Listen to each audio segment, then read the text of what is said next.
Great to be back in Hialeah Gardens. We're so excited. We've got really an all-star cast with us here today, and we've got one major bill signing, but also a couple from some of the bills we just did recently. But I do want to recognize everybody that is in attendance with us here. Lieutenant Governor Jeanette Nunez from, of course, Miami. The President of the Florida Senate, Wilton Simpson, is here.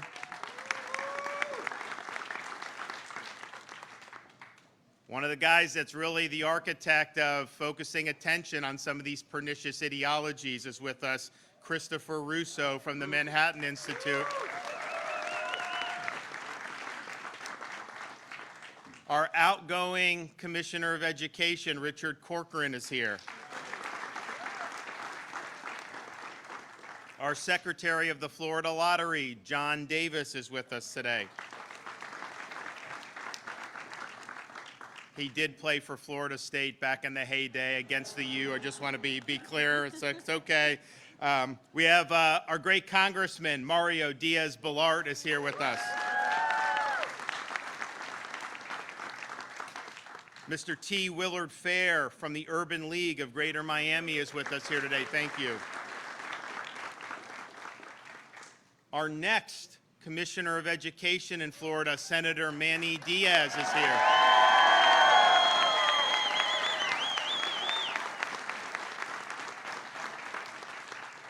And we also have Senator Ileana Garcia is here. Is Anna Maria here? Okay.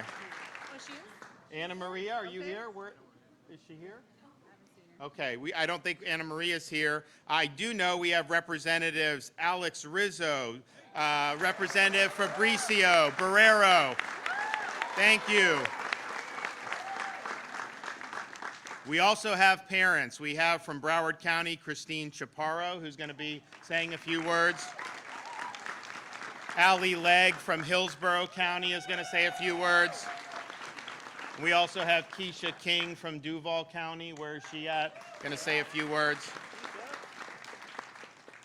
We're here today because we believe in education, not indoctrination.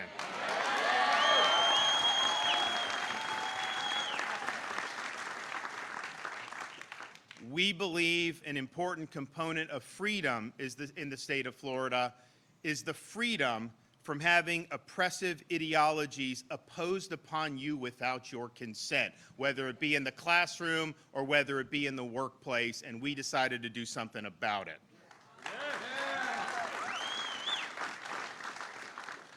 So the bill that we'll be signing here today provides substantive protections for both students and parents to ensure that the education they're receiving in Florida is consistent with the standards of the state of Florida.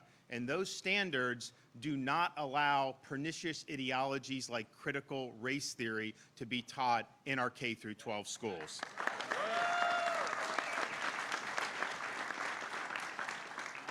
We are not going to use your tax dollars to teach our kids to hate this country or to hate each other.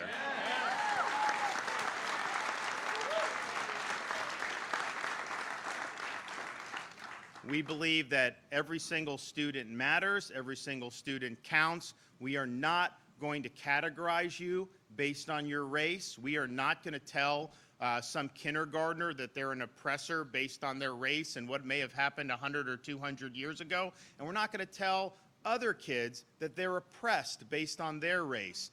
Don't let anybody tell you that you can't succeed in this state. Everybody can succeed.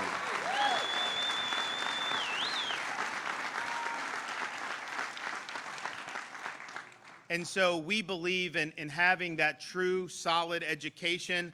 I will point out, because you actually will hear people lie about what we're actually doing in the bill, and they'll say they don't want you to learn about history and all the key things. Just understand, in the state of Florida, it is required in Florida statutes to teach about all segments of American history. You have to teach about the Holocaust. You must teach about African American history. You teach about the institution and the abolition of slavery. You teach about the failure of the post-Civil War amendments to take hold and how you needed to fight for civil rights. We teach all of that because it's real history and it's important. But what we will not do is let people distort history to try to serve their current ideological goals.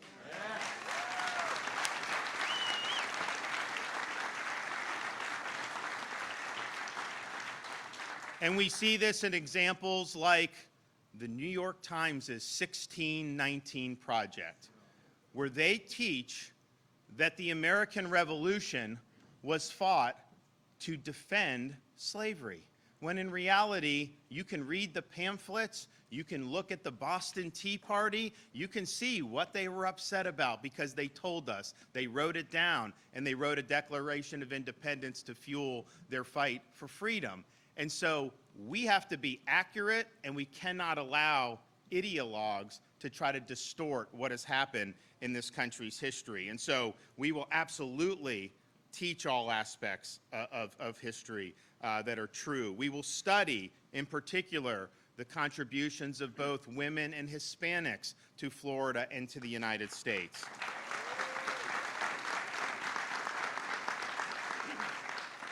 We will teach about civics, character. We will also have mental health education. This is all very, very important, and we are really on the cutting edge. But what we will not allow is to be taught that members of one race, color, national origin, or sex are somehow morally superior. We are not going to teach that a person, simply by virtue of his or her race, color, national origin, or sex, is inherently racist, sexist, or oppressive. That's wrong.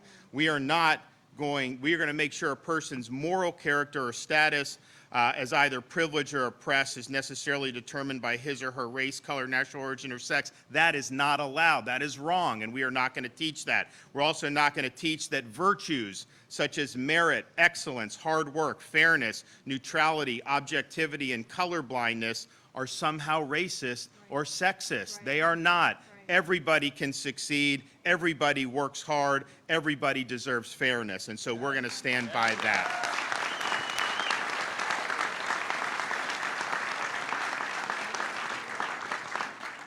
If you look, though, there's a lot of focus, understandably, on the schools, and we have seen examples of this ideology in the schools. And another thing that people will say is, there is no course called CRT in our K through 12 schools. And that is actually true. That there are courses like that in law schools, which is really where it should stay. But what we are doing here is actually enumerating the principles of CRT being put into practice in a whole variety of subjects. So yes, we understand that's not just one course, it's an overall worldview that many people are trying to inject into our kids' education. And that is not a true education, that is indoctrination.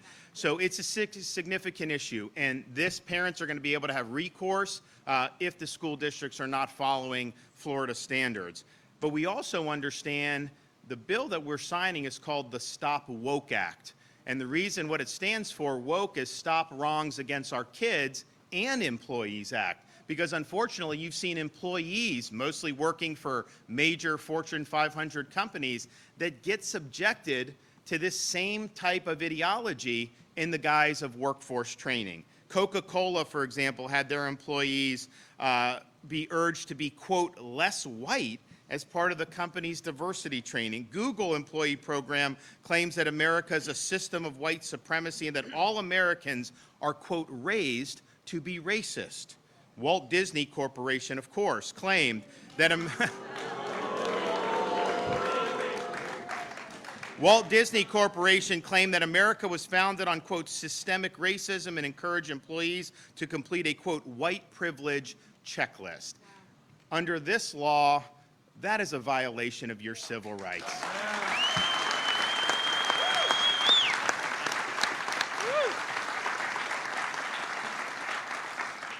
And so we will have substantive protections, not just for students and parents, but also employees, and we're proud of that. We also define in this bill individual freedom on the fundamental truth that all individuals are equal before the law and have inalienable rights. And all school instruction, instructional materials, and professional development must be consistent with those core principles that this nation was founded upon. Now, as a contrast to critical race theory, this bill requires the Department of Education in the state of Florida to develop a Stories of Inspiration curriculum to inspire students with stories from American history that embody the principles of freedom. You know, it was interesting. I think Senator Garcia showed someone, some partisan group was sending out flyers saying that because she voted for this, she didn't want people to learn about George Washington. And I'm thinking to myself, like, first of all, that's not in here, but if our kids learn nothing but George Washington's character, they could do a lot worse for an education. I mean, I'm just telling you. But we will have the stories of founding fathers like George Washington. You will see people like Frederick Douglass and see his journey, which is really a remarkable journey. You will see stories of people that stormed the beaches of Normandy to defend this country from Nazi tyranny. You will find stories of people who fought for this country against communism, both in the Soviet Union and, unfortunately, just 90 miles off our coast in communist Cuba.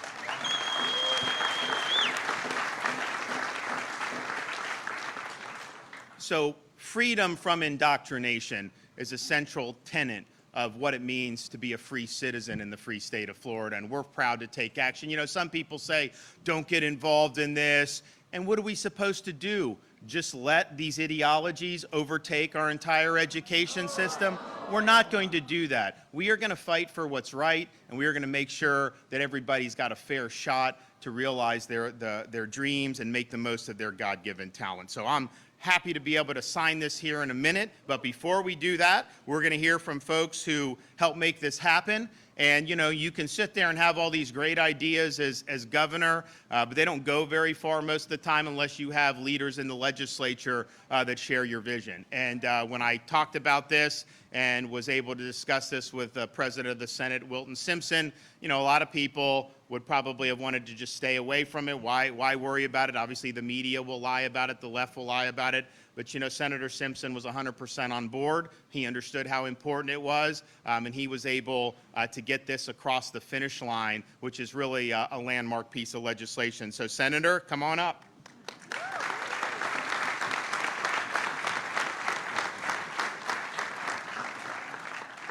Thank you, Governor. And obviously, the governor's done a great job of explaining this bill. And one other thing I would mention, and Senator Diaz had a big hand in this also, was last year we passed the largest parental choice bill in the history of the country. It's a very, very good bill. We've heard examples of students and workers being pushed to adopt viewpoints of employers, teachers, textbook authors. It has to stop. Discrimination of any kind is wrong. People are not inherently racist, sexist, or oppressive. One race is not superior to any other race. All people are created equal, and no school or workplace should force workers, students, to believe otherwise. Florida's workplaces and schools are areas where we can have healthy dialogues about race or diversity without losing sight that we are all unique individuals, and we weren't responsible for the sins of the past. Florida students should be able to learn about factual history facts in an environment that recognizes all individuals are created equal before the law and have unalienable rights. This bill protects these individual freedoms and prevents discrimination in public schools and the workplace while supporting factual education discussions for our students. And in the state of Florida, we have the best governor in the country making sure we do this.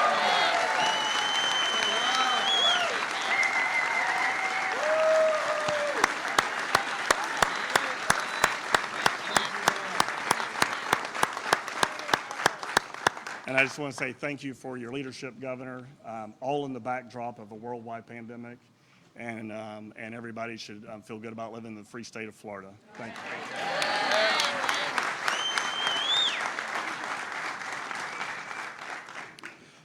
You know, our next speaker, you know, sometimes people get involved in kind of public issues. You know, they'll work for some of these think tanks, and you know, they can spend a whole career and not really make an impact. I mean, unfortunately, that's just the case. Some of these things, these groups in D.C., you know, it's honestly more of a grift that they raise money, they claim they're going to do, and then they never do anything. And so when you see folks that are in the policy space and the idea space, there's a lot of people that have done that and not had very much success. But, you know, I think nobody was able to identify what was going on in these schools and these businesses more than our next speaker, Christopher Rufo. And he went headstrong into it, and he was able to raise awareness across the country about what was going on. And this, I think, this woke ideology, to me, it's cultural Marxism. I mean, if you look what they're doing, they're tearing down statues of Thomas Jefferson and Lincoln and taking George Washington's name off schools. That is what they want to do. There's a reason why they want to do it. They want to erase history and delegitimize our institutions and the founding of this country, and they want their woke ideology to be the foundational ideology of our country. This country would be destroyed if we ever let that happen. And so, but I think what he has done, you know, is obviously helped fuel what we've done in Florida and other states. But the thing about it is, this was an ideology that was taking hold in a lot of elite institutions, the media, corporate America, the bureaucracy, the education establishment. It was not. Most Americans don't want anything to do with this stuff.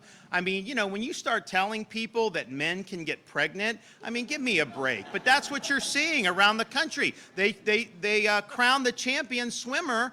That was a guy that competed for three years as a man, then switches as a woman and wins the championship, and denied opportunities for these other women. So this is the mindset that we see. We see it in CRT, but we see it in these other things.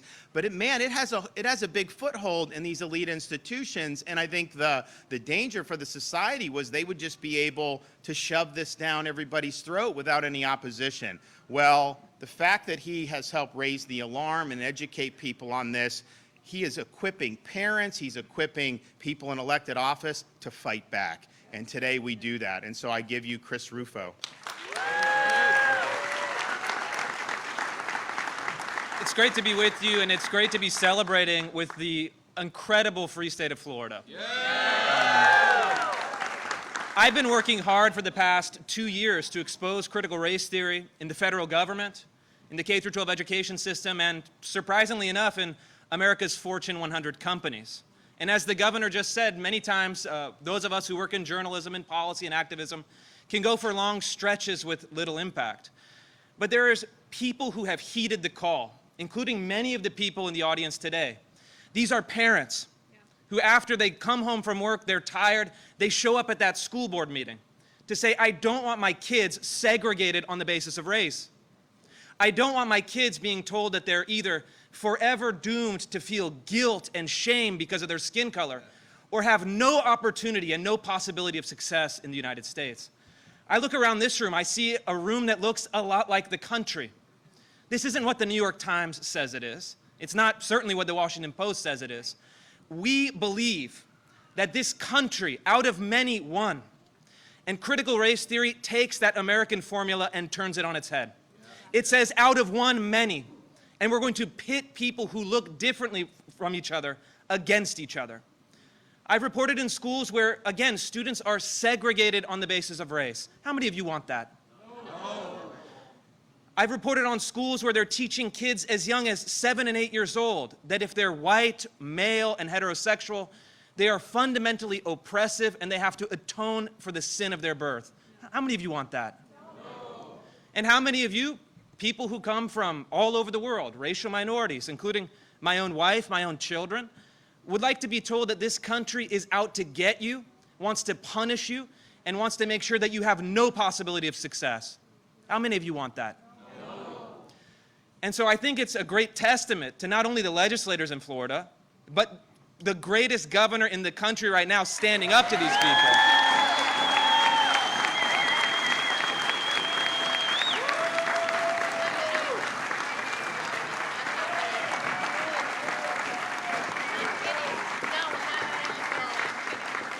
He stood up to the lies.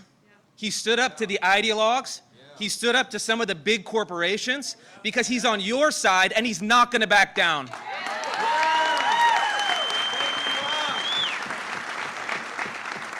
And I'd like to close with something I think is equally important. We're all here because we care about schools. But as adults, we should care also about the workplace. And there's a company here in the state of Florida that has been promoting critical race theory more than any other company in the country. You might have heard of this company. It's called Walt Disney. Last year, I did an investigative report on Disney where I exposed their critical race theory program. I'm going to read a couple of their principles they're promoting. The Disney executive said, quote, the U.S. has, quote, a long history of systemic racism and transphobia. It encouraged white employees to do a white privilege checklist and a white fragility psychological test. These tests are not psychological tests that you would see in a legitimate sense, but they automatically assume your guilt.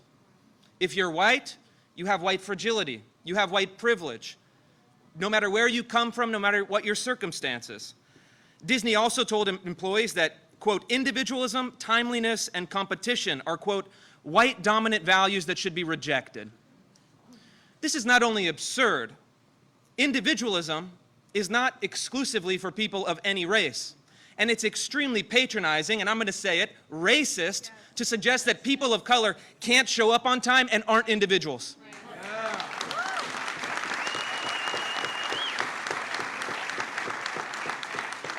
In some of their materials, they also promoted that, and this is going to be hard to believe, but it's true. I have it on my website for the media that wants to fact check this, that white babies, quote, discriminate against other races and become full-blown racists by age 4.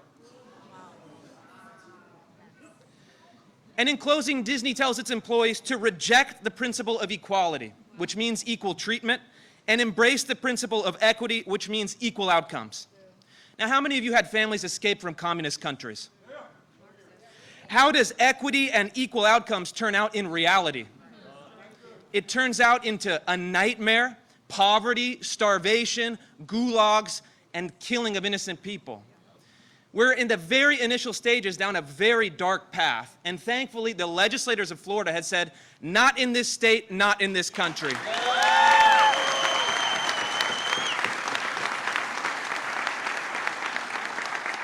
And I'd like to close with a direct message to the CEO of Disney, Bob Chapek. This program called Reimagine Tomorrow is not only morally wrong, it is now illegal in the state of Florida.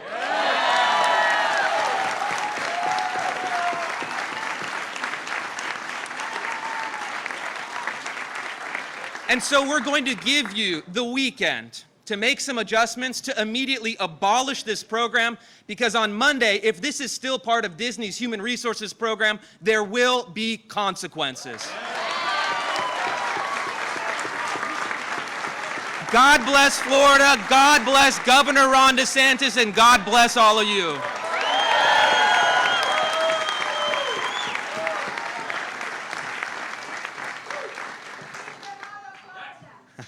All right, now we're going to hear from some of our parents. So, Allie, come on up.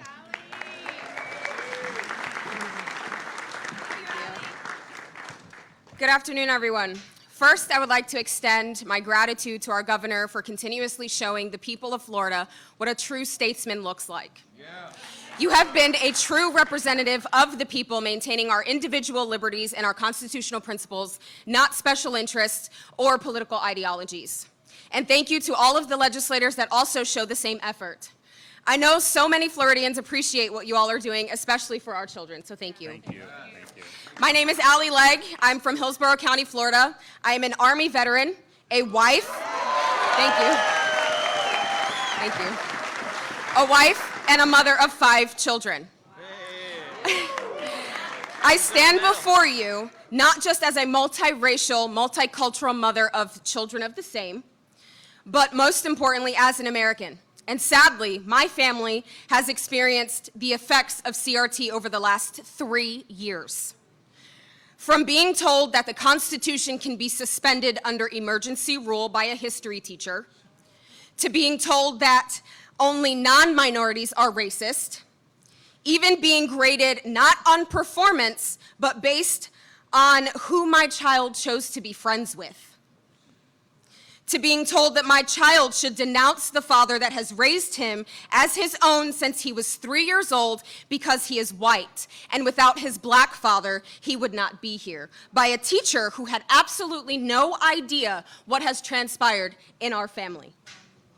These teachers had no right to push their ideologies onto my children, and it should not have happened in the first place. Their job is to teach reading, writing, science, and math. Everything else is up to me and their father, their parents. Can you imagine my children, who are of various shades of melanin, being told that because they are of lighter skin, they are oppressors, or of darker skin, they are oppressed? What does that do to them mentally and emotionally? What does that do to our family as a whole? What about other children from families that come to the United States that have escaped communism, tyrannical government overreach, and that are light-skinned or dark-skinned? We are an international country where people from all over the world come here to rebuild their lives, to live in liberty, where their inherent rights are protected. We are all humans are all shades of the human skin tone. And now they are being told that the new country that they have escaped to is inherently racist and oppressive. This is demoralizing, psychologically and emotionally damaging. Critical race theory is racist at its core. Its main tenet is to rid racism with racism.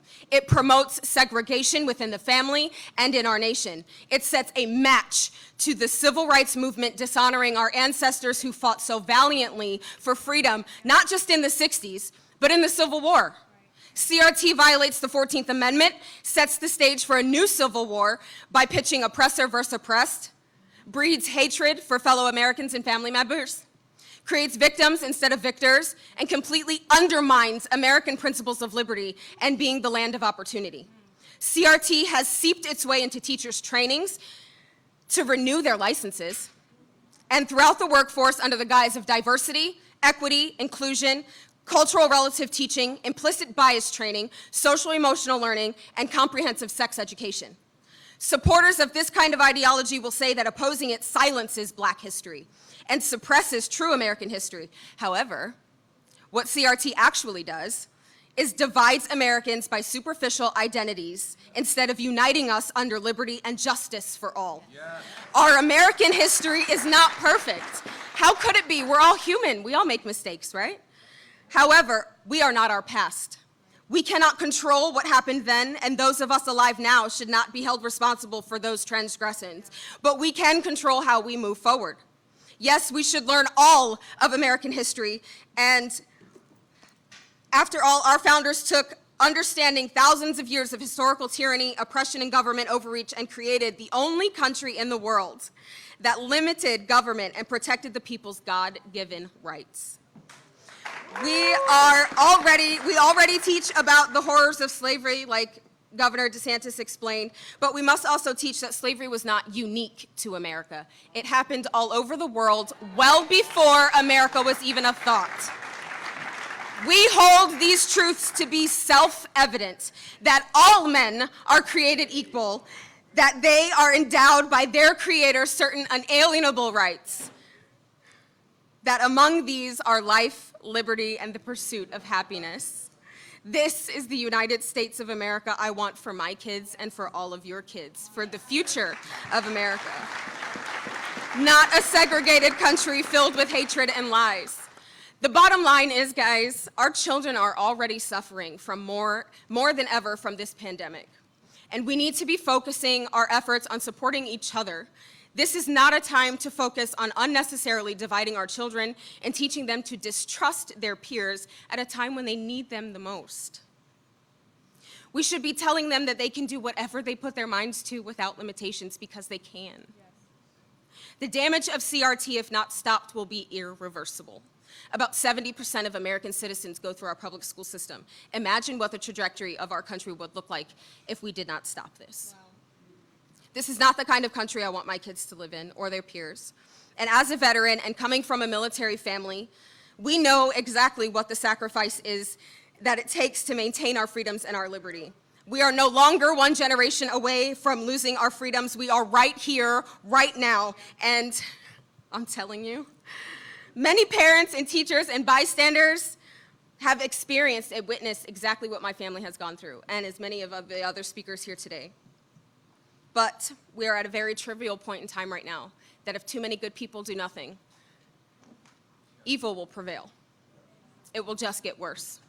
So if not now, then when? If not you, then who? It is time to get uncomfortable for the comfort of future generations. So thank you very much, Governor and our legislators, for stepping up.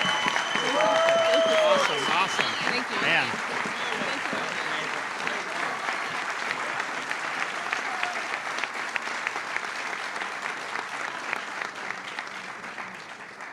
You know she's running for school board in Hillsborough County.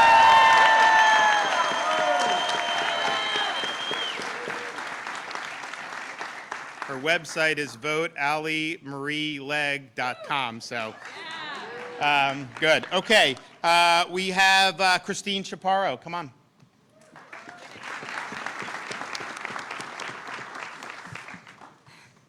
Hi, everyone. Thank you, Governor DeSantis and your team, for the opportunity to speak today. As a Broward County mom of 3, soon to be 4, I have always been involved in my children's education. My oldest 2 are currently in a great public school in Broward County. For 6 years, my husband and I have volunteered. I have been the room mom, on the PTA board, and involved in SAC. I myself went through K-12 education in Broward County, a public school. With that being said, this will be my kids' final year. They will be in a private school next year because although our school is great, the district is not, and there's only so much that a great school can insulate from that. In the beginning of the school year, my 5th grader came home with benchmark assessment workbooks as his ELA curriculum. That's English Language Arts.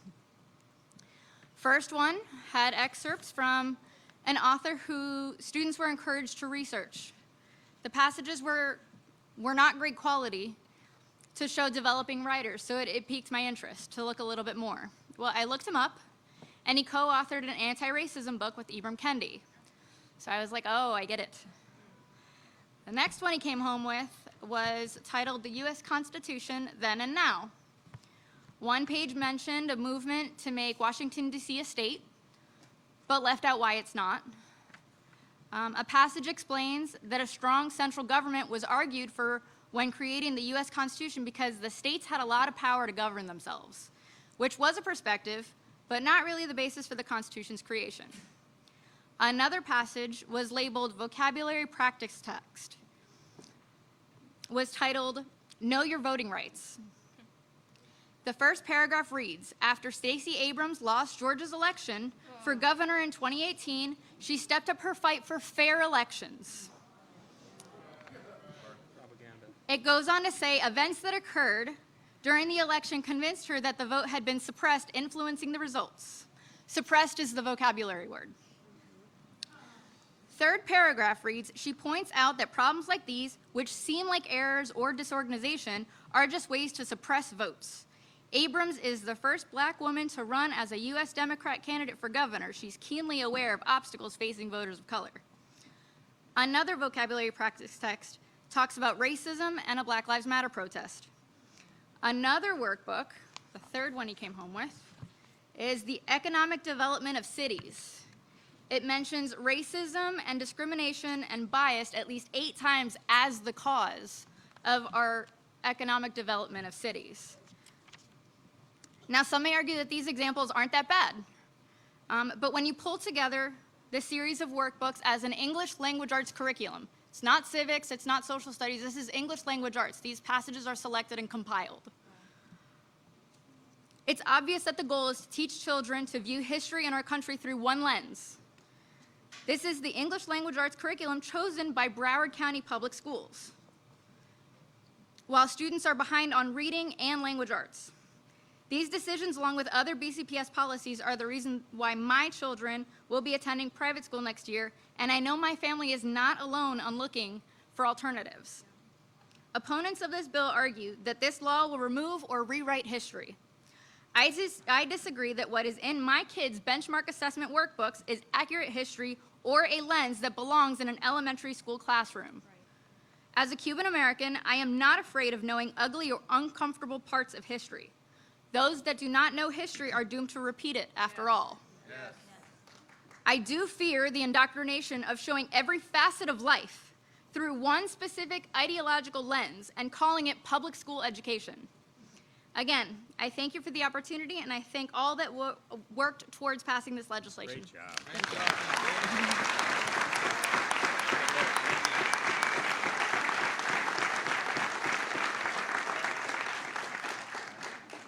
Oh, and by the way, with Stacey Abrams, in Florida last year, I signed a bill. We banned ballot harvesting in the state of Florida. We're not allowing that. No way.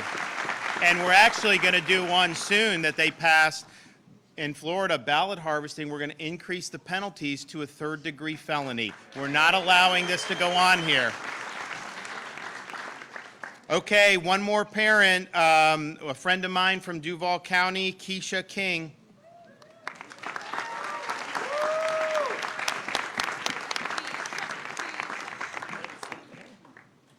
Hello, everyone. First, thank you, Governor DeSantis, for your bold and courageousness for everything that you do. So honored, as always. And also hello to your beautiful wife, Casey. My name is Keisha King. I'm a mom of two.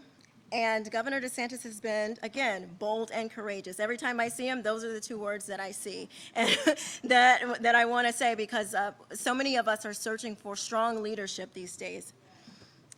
So my daughter, who was her first week of 8th grade, she was asked what pronoun she wanted to go by. And I told her not to worry about it after I had emailed the teacher and got no response.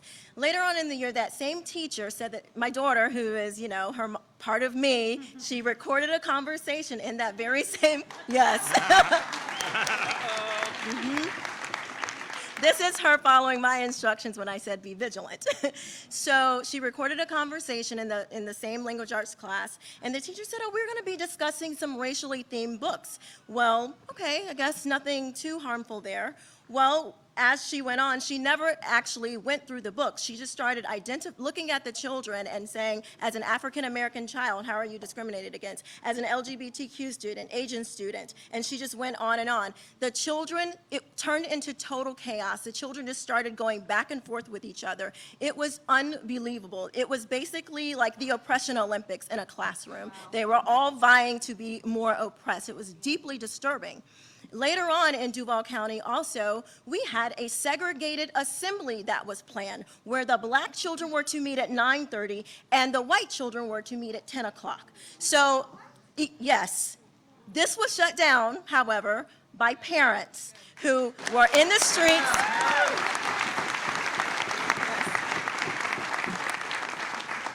Parents said no more, and we ended that segregated assembly. It's hard to even believe that something like that was scheduled in 2021, but you can go fact check me. It was all over the news. However, it is because of Governor DeSantis's bold and courageous leadership that we are so thankful for, that we don't have to hear these excuses of, oh, critical race theory is not being taught in schools, because Governor DeSantis and Chris and all of the parents have been showing you evidence piece after evidence piece that this is real and it is happening to our children. And we do not want our children racially segregated. We don't want our children to be looked at through the lens of race. This is nonsense. We have taught our kids our values that say, don't judge us by the color of our skin. It's just very simple. So I am just so very grateful that critical race theory will now be outlawed in schools and also in corporations. We don't want to hear about your Be Less White. We don't want to hear about any of these other things going on involving critical race theory. I'm so grateful to stand alongside such a great governor in this remarkable time in history. I thank you so, so very much, Governor DeSantis. It is always a pleasure. God bless you, and God bless Florida. You did good. Okay, our Lieutenant Governor.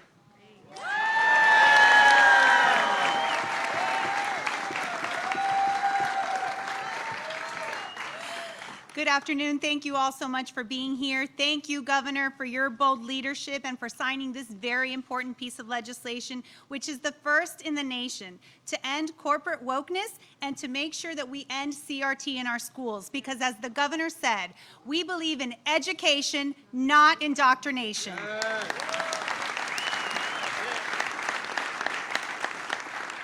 And a lot of people that have spoken before me have talked about CRT, the pervasive evil that it is, what it means. They've talked about how it is Marxist-inspired. And I will tell you, at its core, CRT tells a story that for more than 240 years, America has been a symbol of hatred, prejudice, and bigotry, teaching our children to hate their country. And that, for me, is something that I cannot stand idly by. We must fight back, and that's why we have a great governor that's willing to take on these issues.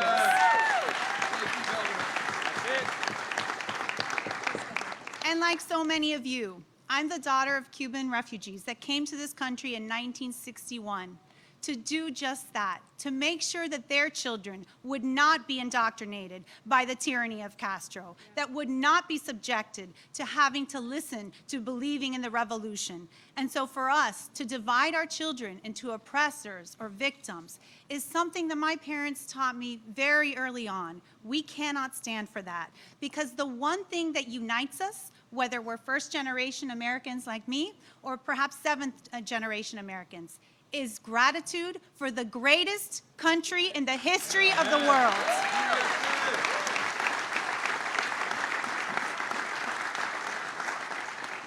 So thankfully, we have a leader like our great governor. We have leaders like President Simpson and others that are standing here with us today that made sure that social justice warriors and corporate activists and all the wokeness that's going on in our schools, in our universities, in our companies, that they will be met with the force of someone that has an incredible fortitude, bravery, and conviction.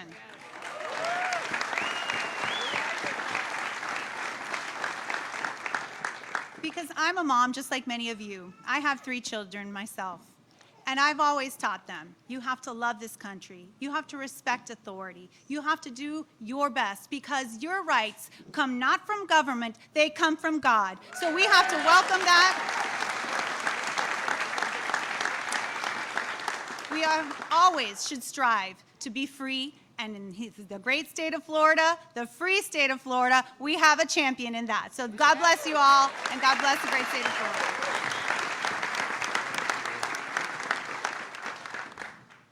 Okay, our Secretary of the Lottery, John Davis.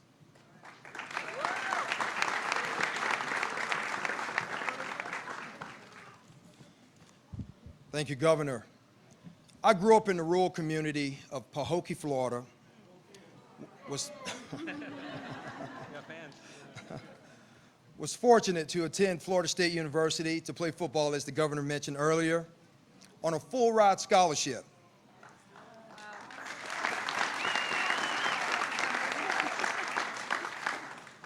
This overall experience gave me an opportunity to earn a world-class education, which has been the cornerstone to the success that I've been able to enjoy throughout my career.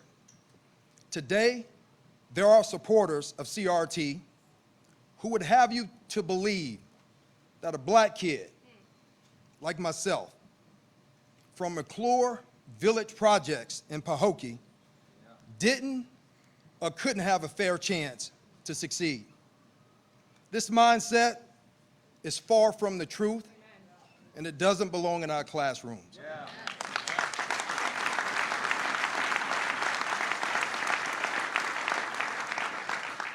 Governor, I just want to thank you for remaining committed and making sure that our kids, our educators, and yes, our parents are equipped with the tools, the resources, and the protection that will help guide these students to become doctors, lawyers, government officials, or whatever they may want to be in their lives.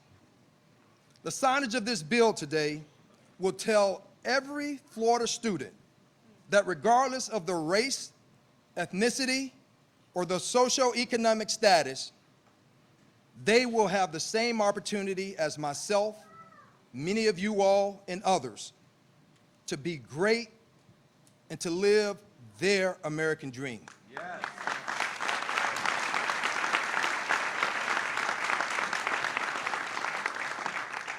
To the governor and our legislators, thank you all for your leadership. Thank you, Governor.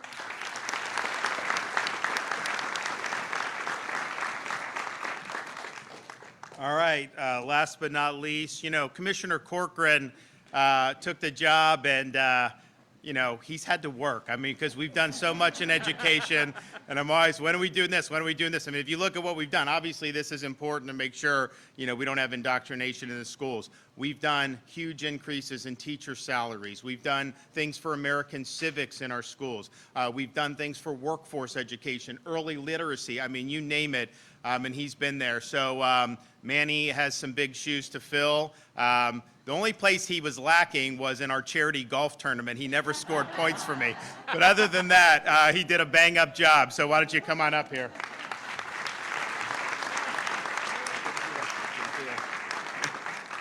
He had me working too hard. I couldn't practice my golf game. When I told him, I think I'm, this has been a fast, furious run. I think I need a breather. And I said, who are you thinking about recommending to replace me? And he goes, I'm not sure yet. He goes, but I do know this. I want someone who's taller, younger, better looking, and smarter. And so now we got Manny Diaz.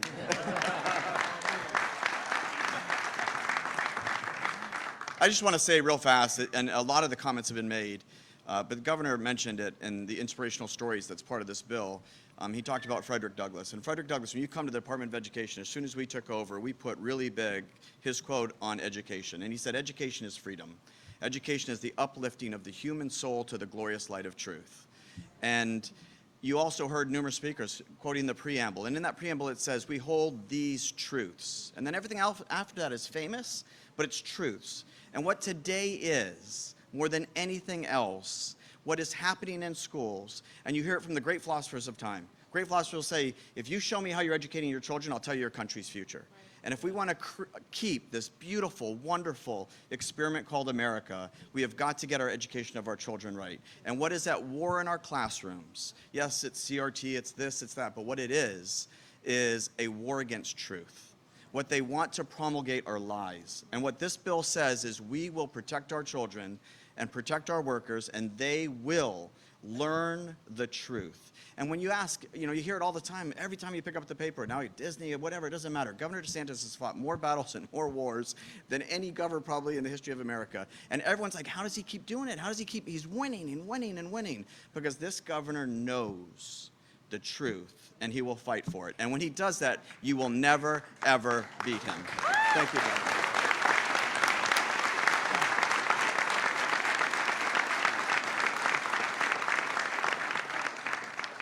So momentarily, I'm going to sign the Stop Woke Act. We actually have two other bills.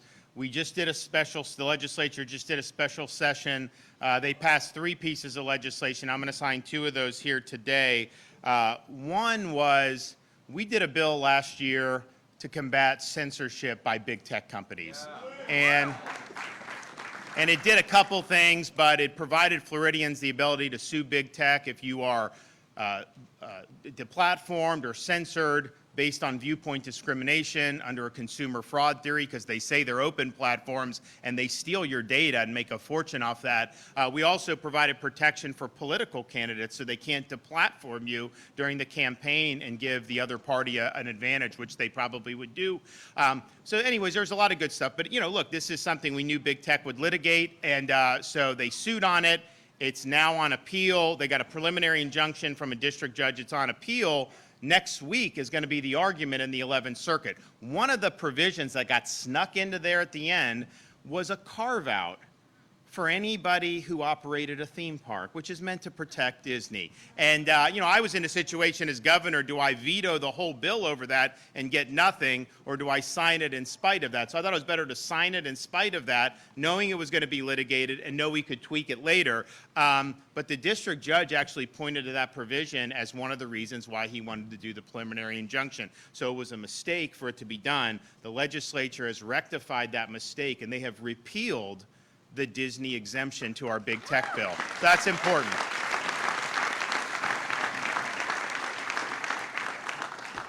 The other bill will be dealing with a handful of what are called these special districts that were done prior to the ratification of our Constitution in 1968. And one of those districts is, unlike anything else that we know in the state of Florida, that was called Reedy Creek Improvement District. It actually gave Walt Disney Company their own government in Central Florida. And so they control, they're self-governing.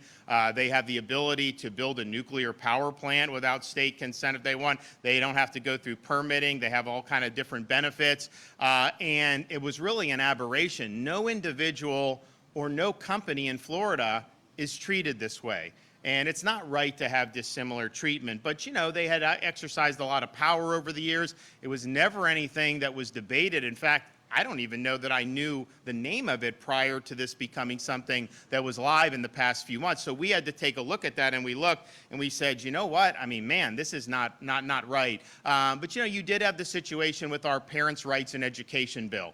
And the thing is, you know when you're doing some of this stuff, you know, what happens with leftists and media. They like to distort. They like to create false narratives. For whatever reason, Disney got on that bandwagon. They demagogued the bill. They lied about it, whatever, came out against it. You know what? My view is, I was very clear about saying, you ain't influencing me. I'm standing strong right here, so it doesn't matter. But, you know, I was very clear. But I was also saying, you know, I think it's interesting that you're getting involved in Florida, protecting kindergartners from going to school without having transgender ideology in their curriculum, but you don't say anything about the Communist Party of China with all the atrocities they're committing, and you're making a fortune with them. You don't say things about other countries and their practices, but nevertheless, I mean, it's fine. And so we weren't going to let that deter us. No big deal. We signed the bill, and then, and incredibly, they say, we are going to work to repeal parents' rights in Florida. And I'm just thinking to myself, you're a corporation based in Burbank, California, and you're going to marshal your economic might to attack the parents of my state? We view that as a provocation, and we're going to fight back against that.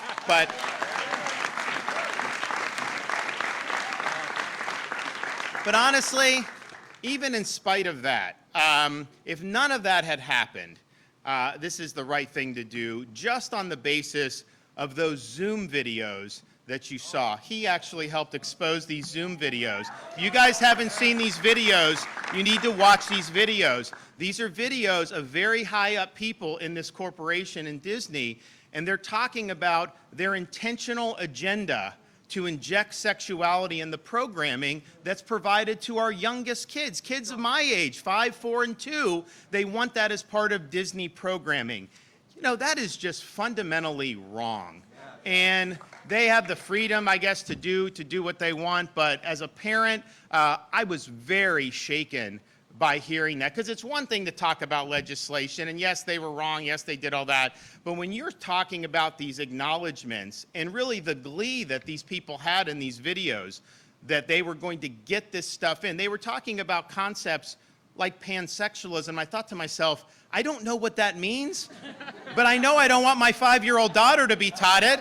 And so it's really, really problematic that when a company had been so synonymous with parents of young children, to yes, come out against the Parents' Rights Bill, but then to have those videos produced where they're doing that. And you know, I'm just not comfortable having that type of agenda get special treatment in my state. I just can't do it. And so the bill here sets the marker that is going to go. Now, people will say they do have services, utilities. We're going to take care of all that. Don't worry. This is all, we have everything thought out. Don't let anyone tell you that somehow Disney is going to get a tax cut out of this. They're going to pay more taxes as a result of this.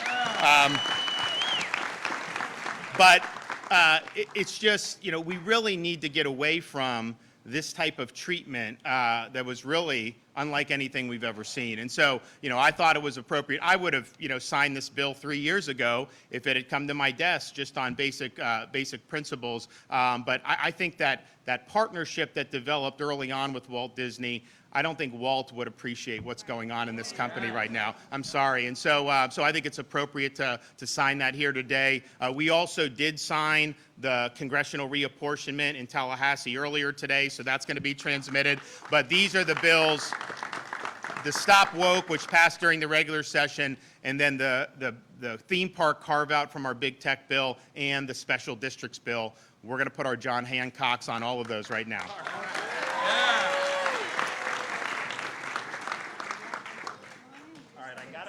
Which one is which? I may not have enough pens for all this. Let's see. Okay. So this is the Stop Woke. All right. Then we've got the big tech exemption. Then we've got the special districts. Okay. All right. Today is the 22nd, I think. Yes. Stand closer. Can you guys squeeze in there? Send me some more pens. Oh yeah, of course. Got more. All right, guys. Almost done. One more. All right, there you go, sir. Who else wants one? Grab one, Mama. Okay. Grab one, Mama. I'll give you guys one on the next bill. Freedom from indoctrination. In the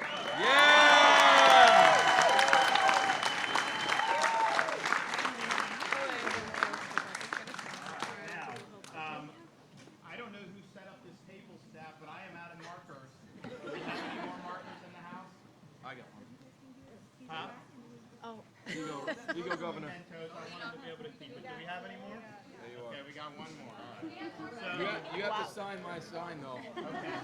Let's So go, I'm signing Elon. the big tech, removing the exemption for big tech. Hey, there they are. The stash. Nice. Throwing them in the audience. Mama, now you can grab one, Emma. Omar, do you want one? Yeah. When he's done signing.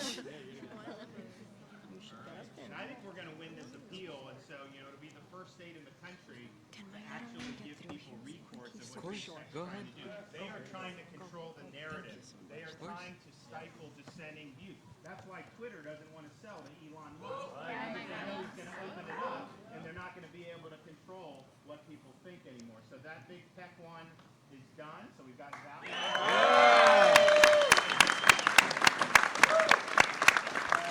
Who wants one?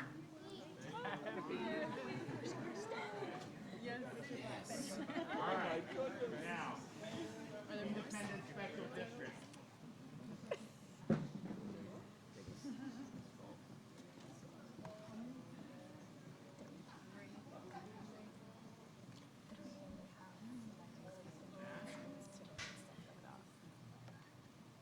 You know, this is important. There's some of these older districts that aren't as big a deal as the Disney one, but they were problematic too. So the legislature is gonna take care of those. But you know, ultimately, this state is governed by the best interests of the people of this state, not by any one woke corporation. We're not going to let them take over the state, and I think this is an example. All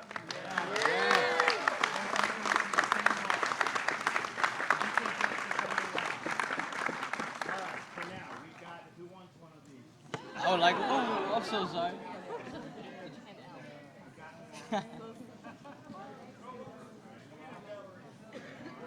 Gabby, get one from. There you go, Emma. Grab one for you and your brother. Gabriel, stick your hand in there. May I have one?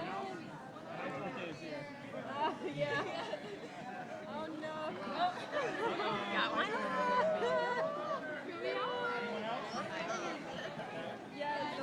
Go, Gabriel, stick your hand in there. One more, right here. Hey, got it. Good job.